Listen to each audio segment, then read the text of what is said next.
issue. Naninindigan si Mami Maricar na may karapatan siyang kunin ang share ni Jam sa mga naimpundar nila ni Mitch noong ito ay nabubuhay pa. Ang sabi ko, gusto ko ng breakdown ng finances sa anak ko.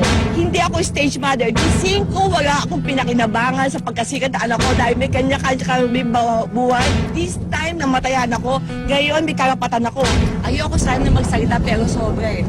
Grabe. Hinihingi namin sa iyong gamit. Anong sinabi mo sa amin? Pag-iisipan mo. Hinihingi namin ng share. Anong binigay mo sa amin? Gusto mo sa'yo lahat? Ang anak ko naghirap din dyan. Hindi mabubuo ang damage kung walang jam. Until na pinakikinabangan mo. Kinuha nyo lahat ang gamit without informing us. Gamit ng anak ko kinuha nyo without informing us.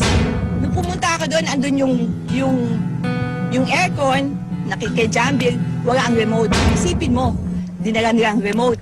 Tapos ang mga naiwan doon, mga kumot, mga una na ginamit ni Jambil at yung hospital bed na bago yun nandun, pati yung wheelchair niya, yun na lang natira. Binigay nila sa amin ng PC, walang hard drive. Yun lang ang remembrance sa anak ko na dapat sa amin. Kinuha niyo pa. Nung namatay ang anak ko, ang cellphone ng anak ko nasa amin. Pinira mo kay Excel, ano ginawa mo? Nilag out mo ang Facebook, nilag out mo ang email, nilag out mo lahat. Nilag out mo ang damage page.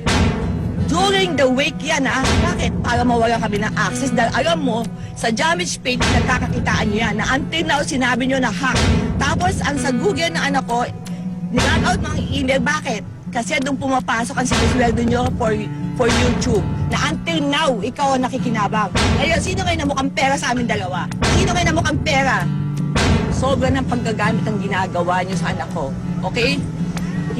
Nagkakakita nyo ng perang anak ko na until now, ginagamit nyo siya. Please lang, maawa kayo sa anak ko. Ayaw rin itong paniwalaan ang pahayag sa Start of last week ng singer na si Neo Domingo na wala silang relasyon ni Mitch. Ngayon, tungkol doon sa sinasabi niya nagiging tagay sa kanya, ito lang masasabi ko, tuwing madaling araw na saan ka nagpupunta, hindi ka natutulog sa bahay. Kung sasabihin mo magkaibigan na kayo, bakit mas marami ka ng time sa kanya? Nasaan ka? Na alam mo, kailangan ka ni Jam. Kay Neo, pre. Pakatotoo ka naman, pre. Huwag kang magtago dyan. Alam mo kung ano yung totoo, pre. Sabihin mo lang. Kay Mitch, good luck. I wish you all the best sa career.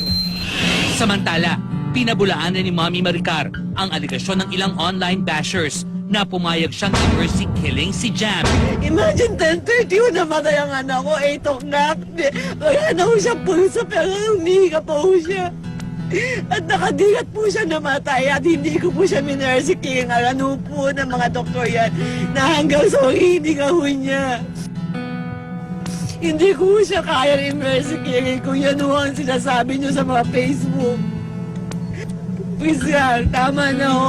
Sobra na ho kami nadadamay eh. At bilang huling mensahe kay Mitch, Mrs. Sebastian has this to say. Sinakausap ko ang anak ko. Sabi ko, anak, hindi ako titigil hanggat hindi ko binibigyan ng katarungan kung ano man yung dapat para sa'yo. Hindi ako humingi ng simpatya. Hindi ako humingi ng kakampi. Ang totoo lang sinasabi ko. Ngayon, kung pupuwerta kayo sa akin, nakahanda akong mamatay.